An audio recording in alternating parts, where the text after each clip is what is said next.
Good morning, everybody. Welcome to Baby Broker to Boss Broker from Zero to Zeros. And we have episode 3 here. Your host, Cale Pearson, president of B2B Transportation, and Alan Gayton. How are we doing today, Alan? Pretty good. Cale, how are you? Doing well. Yeah. Super weird that our backs are literally to each other in different rooms, but that's the world we live in with these live episodes and stuff. So, been a couple weeks, so we have a lot to cover. Hopefully, I've got some questions that I didn't share with him. It's nice to put him on the spot a little bit, those kind of things.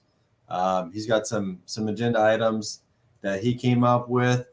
I mentioned it with Joey's episode. I like to put people positive pressure, and so they came up with the agenda, and because that's real life, it's you got to come in and have a plan of what you're going to do.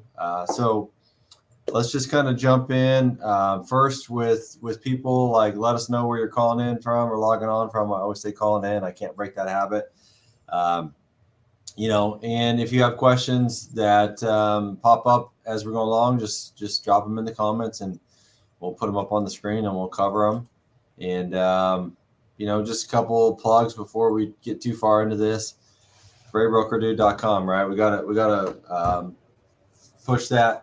If you're a carrier or if you're a broker and you need ideas for Christmas swag for your team, we can work on discount deals for large orders. We've got a couple conversations with some carriers that we met at the Broker Carrier Summit that are looking at larger purchase. So we'd love to see whether it's Trucker Dude, Broker Babe, Trucker Babe.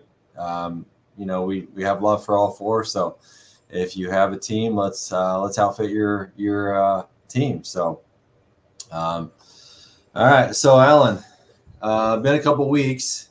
And anything that just off the top of your head that, is kind of like, you're ready to take that next leap, or just kind of just give us a breakdown of where you're at mentally. In a good place. We've been taking things pretty easy here in the office, learning all the systems and how to input loads has been the biggest focus this week. So that's important for us to know to move on in the process of like building the loads and then talking to carriers and doing all that stuff. Yeah, that's awesome. What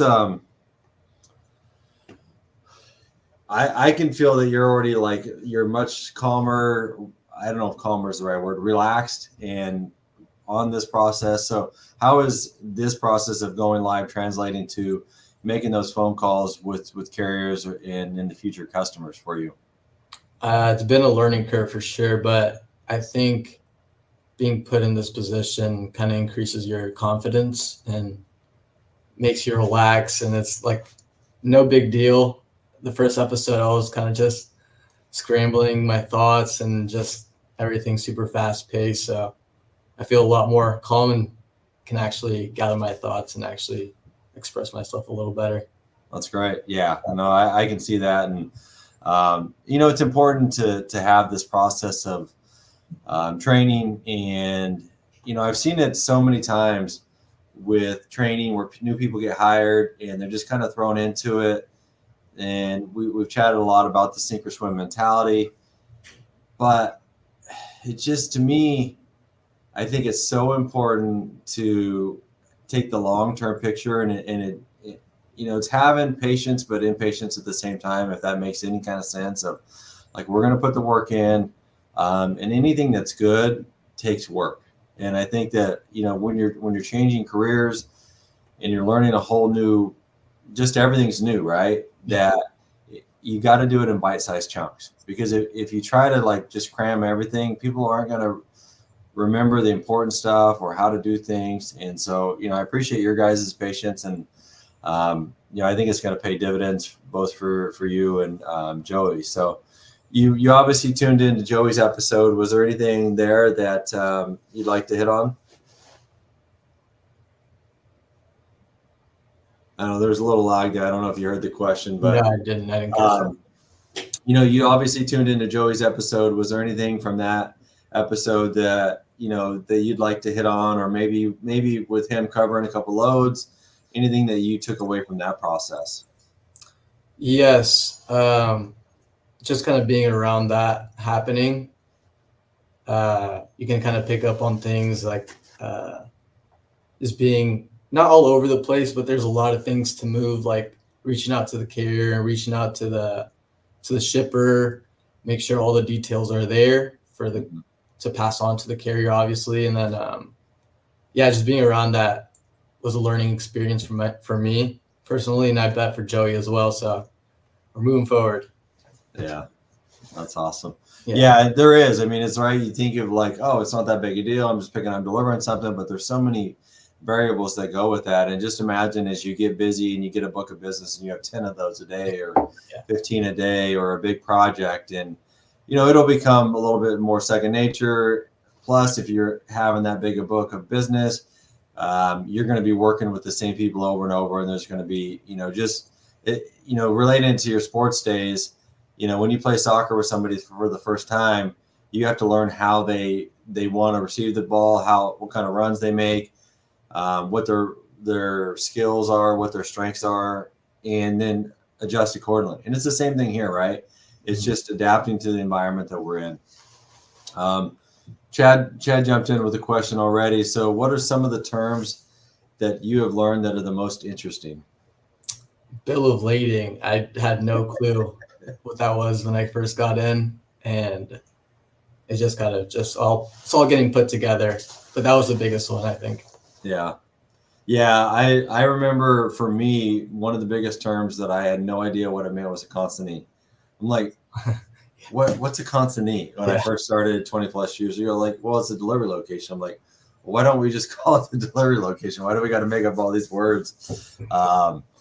So that was one for me that I'm like, consignee, it just didn't make sense. But that's neither here nor there. But any other terms that you found that or throwing you for a loop, or maybe anything about that? Not really, no. But just like relearning everything, not relearning, but learning the systems has been the biggest thing, honestly. Yeah. Just all the systems. That's it, really. All right. So you kind of put together agenda. One of the things that you wanted to talk about was your biggest aha moment. So far, what has that moment been for you? It's been a very good learning experience. I've been here for a month,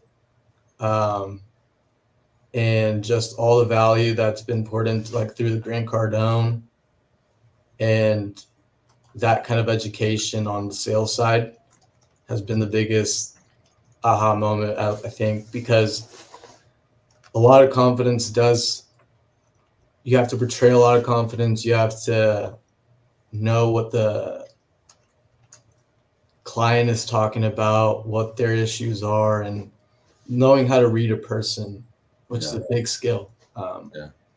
So getting those skills refined and all that has been the biggest aha moment, because I'm learning a lot about myself too. So that's a great point. What do since you mentioned that, what are you learning about yourself through this process? Just to get out there and be yourself. And nothing's too serious. So yeah, I think that being the biggest like aha moment for myself. Mm-hmm. With that, how does that affect your confidence going into a situation? My confidence? Yeah. And going into what situation? Just any situation, with the customer, with the carrier. It could be outside of work, but you mentioned you're learning about yourself. So, I think that's an important skill. Like, even though, we know who we are, every time we're in a new situation, we learn more about, our strengths and weaknesses. So, if you were to look at yourself, and how does that affect your confidence going into any situation based on what you've learned in the last month? Being able to know what you're talking about, I think, is the biggest key, or having the knowledge, or knowing how to read a person, or how their tone is coming across. So that, like, myself personally, I think I've been trying to, I don't know how to like explain this, but I've been trying to work on things like getting my thoughts together in order Mm-hmm. to attack that further on. So say the greetings, the tough questions you need to ask, or if you want to learn something about them, reach out and start learning about them. So being a better listener, I think, yeah, is also important. Yeah, no, I think that's great because with being a better listener, we have to learn how to ask better questions too. And I saw something the other day. The person asking the questions is controlling the situation or has the power in it. And to me, it's not necessarily the power, but it's like you're taking the conversation in a way that you think is most meaningful for both parties. And that's the power of great questions to me, is like you're getting people to think and maybe be a little bit different. Maybe, through that better listening, you're actually picking up on something most people don't. And then you're able to take that knowledge and ask better questions. And that's just, at the end of the day, you're going to connect better with your customers and your carriers through that process. So that's great. Chris had one here. Lumper, who came up with this one? Yeah, I would agree. That was another one. I'm like, what? Lumper? What? It's just so funny. Every industry has their own acronyms and their own terms. You're just like, it just doesn't make a lot of sense. So, and Susan, it says Denver, Colorado area, listening, watching you learn. The industry is a joy. Appreciate that, Susan, as well. So that was your biggest aha moment. So you covered a load as well for Andrew. So tell me about that process. Did you approach him? Did he give it to you? How did that go? He kind of just, yeah, he kind of just yelled at across the office, who wants to take this load? And me and Joey were kind of just quiet at first, and then I was like, you know what, fuck it. Or sorry, but yeah, I'll take it. Yeah. So I jumped on it. First, I was kind of like, what do I do? And so I kind of like reached out to Andrew and was like, what should be my first step? Yeah. Um, What was your first step? Pulling up the load, all the load details, and then finding trucks around the plant. And so as soon as that happened, I would call to like 20 calls to like get the load out of there, or at least book it with a carrier. And so we came in and he was just like, oh yeah, like just call these guys. And so it was like 20 carriers I called. He's like, just call these guys. Cause like all these guys didn't want to take the load. And he was like, hey, yeah, here's a reliable guy I always use. So just take him.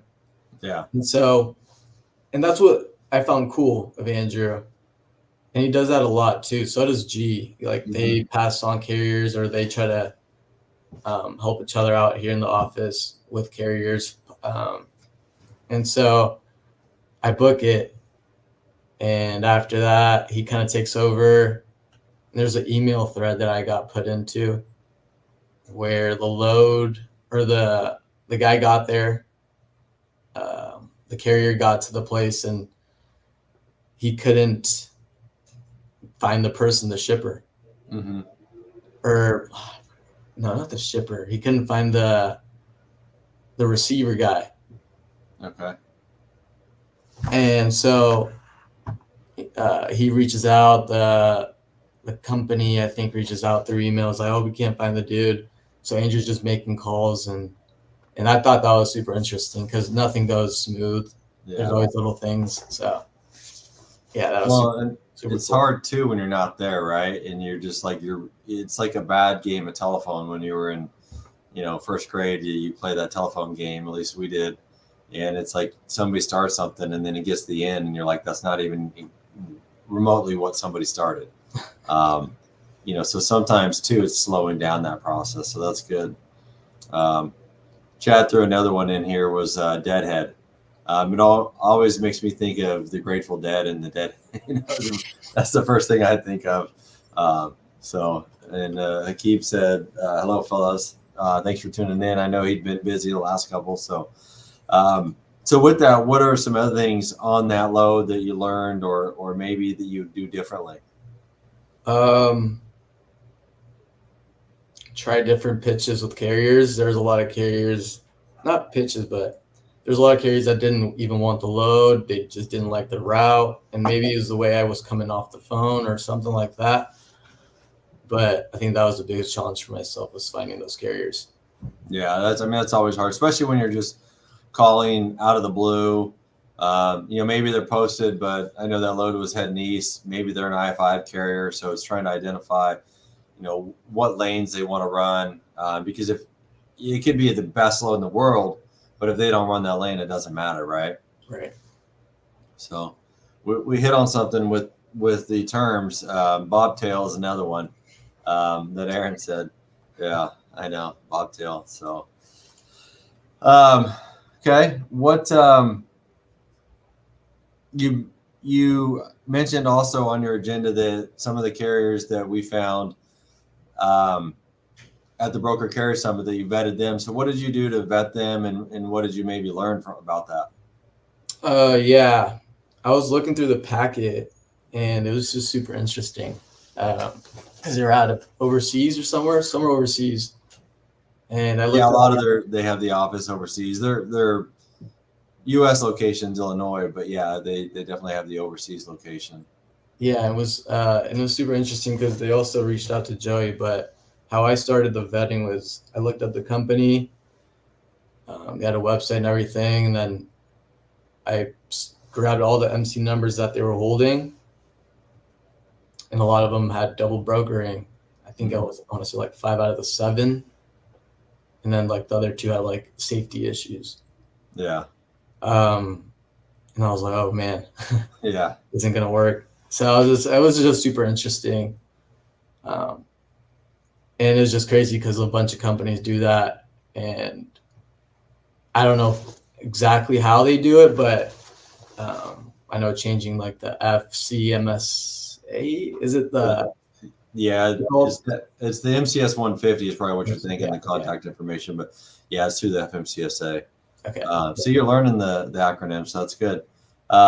Yeah, it's and one of the things about that is some carriers are so big they're going to have freight guard reports regardless, and it doesn't necessarily mean we can't use them. We just have to go through a process of vetting them, because right now in the industry there's a lot of tension, I guess, around freight guard reports and everything, and how they're posted and what they mean. And you got to think about, okay, who posted that? Is it honest? Is it genuine? Is it real?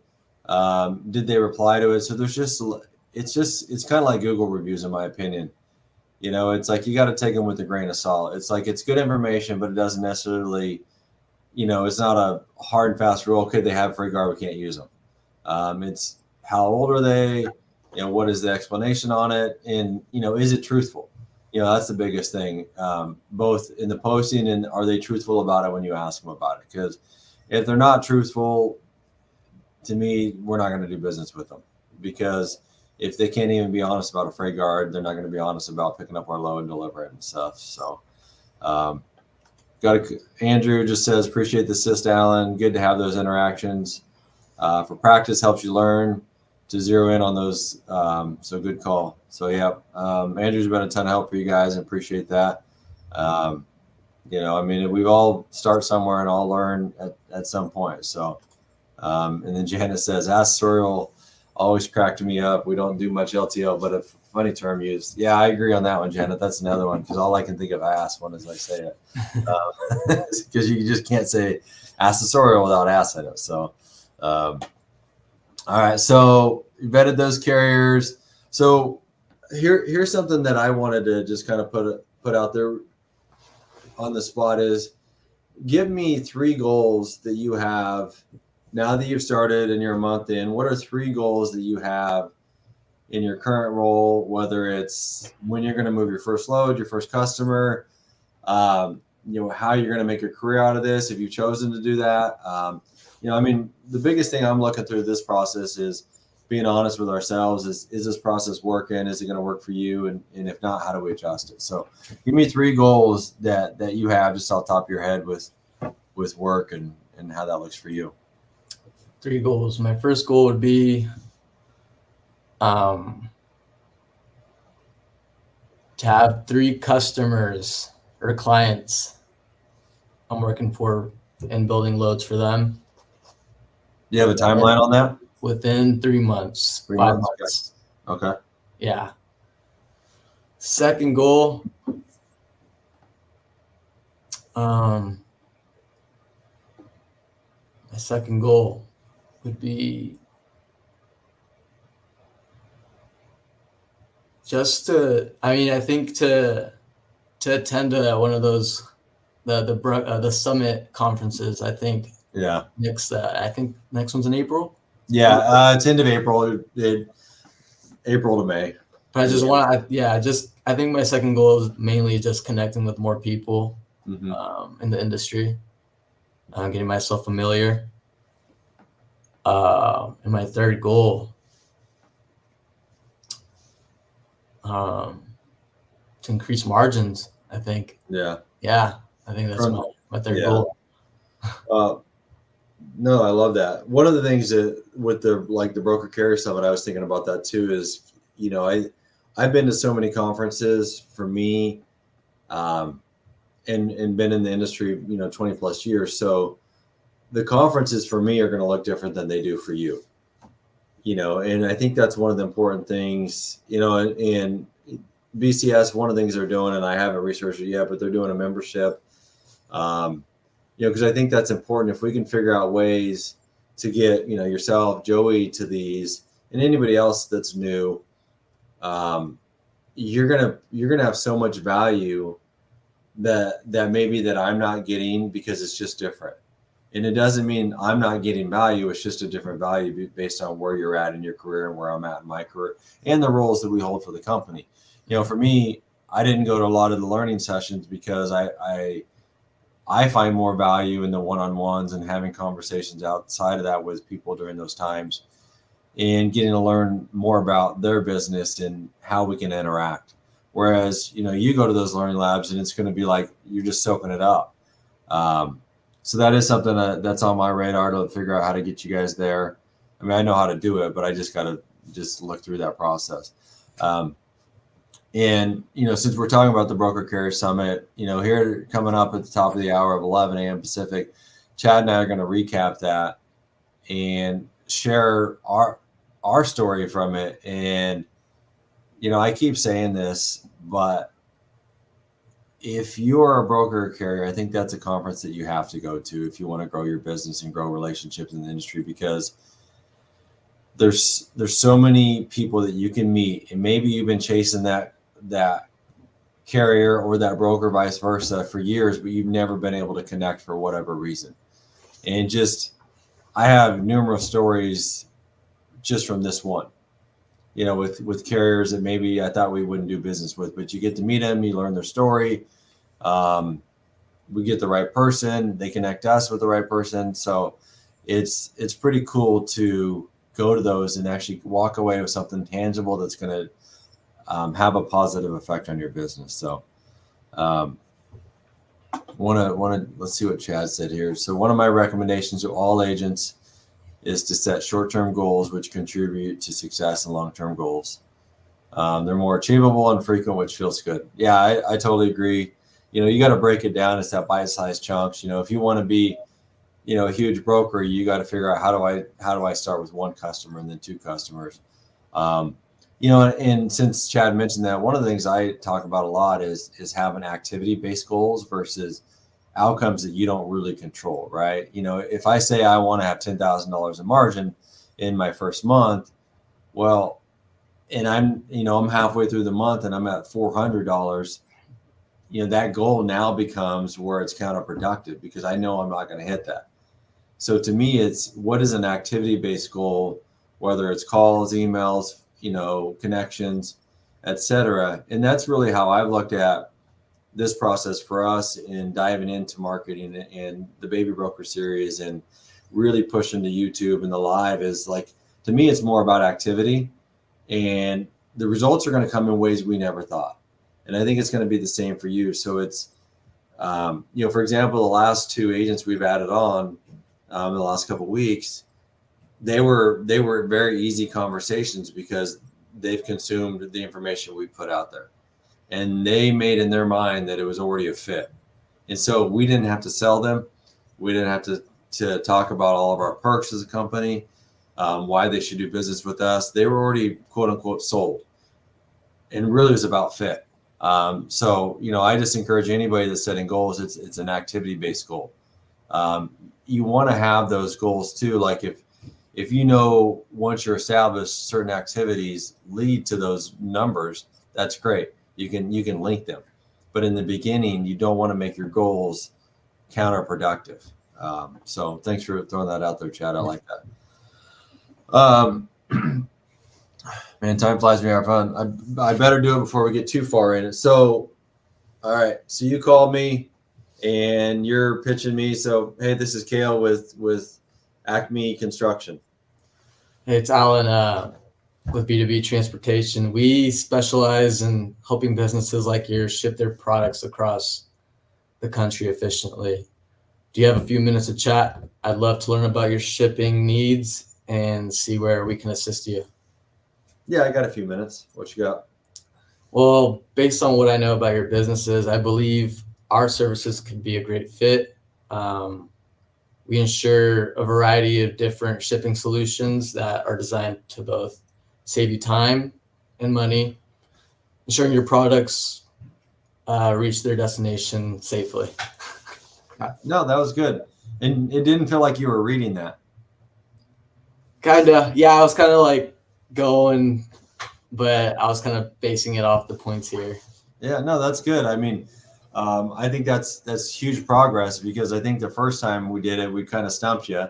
Yeah. Second time it was reading it, I could see that. So that's progress. That's good. And I think that's important because, Joey kind of threw it out there last week that he wants to start calling on people in a couple of weeks. So, Yeah. And we want to keep you on that same timeline. So, so I like that. So if anybody had any suggestions of what he did well or what he needs to add to that initial call, drop it in the comments. We'd appreciate it. So that was really good. So I do have a couple other questions before we get out of here. And maybe they're not necessarily related to transportation per se, but I always look at, and I have a hard time calling it work-life balance, because I think it's priorities of where you are in your life, in prioritizing certain things. So when you look at starting here, how has working here changed the way you look at everyday items that you might purchase or that you might see out there?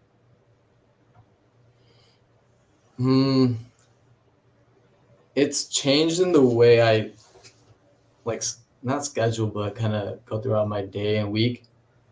Even then, just like prioritizing having spent time with my girlfriend or having spent time with my dog and make sure he gets the right exercise. And then just like you said, the work-life balance. So you have to have time for yourself. And I'm big on my spiritual side, and I have to do these little things. I have to get my workouts in and things like that. So adjusting the schedule to that and with this job has changed a little bit, but it's been good. My days are usually full, so I'm busy throughout most of the days, which is nice. Yeah, that's good. So on that same line of things, how is coming to an office every day, really affected, the way that you're prioritizing, your life outside of it? Sorry, you cut off at the end there. Oh, so coming in the office, obviously that's different. So coming to the office every single day, how has that changed the priorities or maybe your sense of urgency on certain things, whether it's good or bad or just indifferent? Because I think that's important to note, is when you're starting something new, it's going to have an impact on your life, and it's important to understand how that is. So yeah, it's been a positive impact. I feel more locked into growth, like personal growth. Mm-hmm. Like I come into office, I have like a 30-minute session where I just kind of read my book that I bring into the office, and then get to work, study, connect with people on LinkedIn usually. But it's just like that. Those are things usually like that I wouldn't do in the morning, or at my last job, I just wouldn't have time to think about these kind of things or about my actual life. I would just be all over the place. Now here I can settle in, make some calls, prospect a bit. Mm-hmm. So that's been super cool learning about that stuff, and even learning about different businesses. Like I've been researching uh, a list we got, and it's just steel products or produce, wood, these different commodities, which is really cool. Yeah, I'm glad you mentioned that. One of the things I want you and Joey both to do is come back with for the next week is your ICP or your ideal customer profile.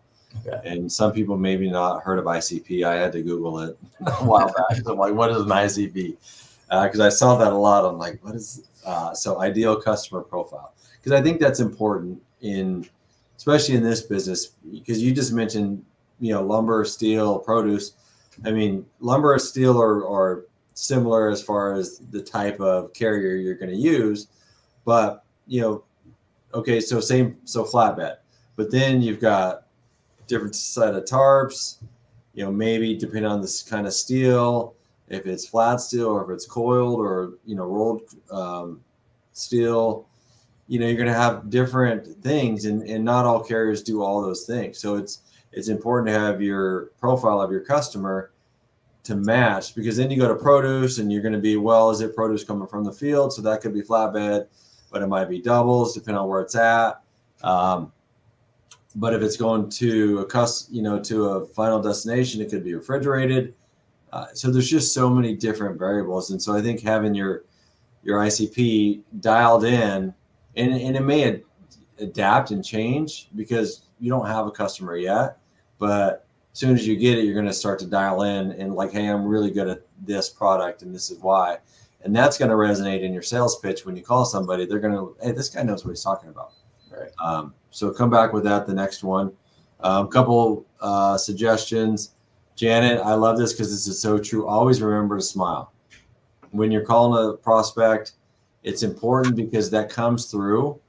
And one of the things that I actually mentioned to Joey last week or a couple of days ago, video yourself. So I want you to do the same thing. Video yourself on your sales pitch and send it to people and get feedback. Because I think until you watch yourself, and through this process, we're kind of doing that anyway. And I think that's why you guys are getting comfortable so fast. And that was part of my plan, is like, we need to have these things that we're working on that maybe they don't realize what we're doing, but how it's going to impact their ability to sell. Because at the end of the day, we're selling, and we got to be able to sell service. We got to sell differentiators throughout it. So great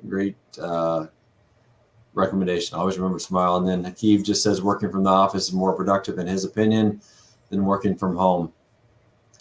I agree, especially brand new to an industry, because like you said, Alan, you were able to talk to G or talk to Andrew or Steve or anybody else for that matter that's nearby, and or just pick up on what they're saying. Right. And how they're approaching it or the challenges they have, and you're able to learn from those right then and there on the spot. Whereas if we're home and we're isolated, we're not going to be able to pick up on those things, right? So any last parting words before we get out of here? I think I'm all good on this side. Okay. I drop this in here every time, but enter baby50 at checkout at freightbrokerdude.com if you're looking to order $100 or more, and just appreciate the support. As a reminder, 10% of those proceeds are going to support carriers to attend the Broker Carrier Summit. We already have 2 that we're going to sponsor for the next event. I would love to get to 10, and that would be a huge step up, because if we can get to 10 carriers attending there, through our sponsorship. That is impactful, that's meaningful, and that's just going to drive our industry forward. So appreciate everybody, and we'll catch you next time. If you're not busy in 25 minutes, log on for Chad and I's recap on the Broker Carrier Summit. Thanks, Alan. Yeah, thank you, Gil. Yep.